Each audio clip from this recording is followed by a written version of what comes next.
Hi అండి. Hi అండి. Good morning. Idli పిండితో పునుగులు అనమాట. 2 days అయిపోయింది కదా ఇడ్లీ పిండి ఫస్ట్ వేసిన తర్వాత రెండో రోజు మూడో రోజు పిండి ఎక్కువ మిగిలితే దాంట్లో 1 కప్పు బియ్యం పిండి, చిన్న కప్పు 1 కప్పు మైదా పిండి, ఉల్లిపాయ, పచ్చిమిరపకాయలు, కరివేపాకు, కొత్తిమీర, కొంచెం జీలకర్ర వేసి కలిపేసేసి చక్కగా ఇలా పునుగులా వేసుకోవచ్చు. సూపర్ టేస్టీగా ఉంది అన్నమాట. మాది ఇదే బ్రేక్ఫాస్ట్. బాగుంది కదా? చెప్పు.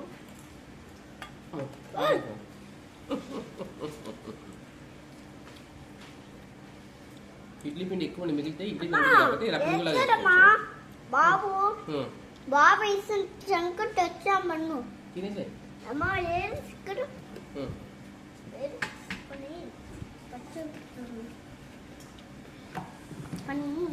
మా బిగ్ బాబు ఎక్కువైపోయింది. థ్యాంక్స్.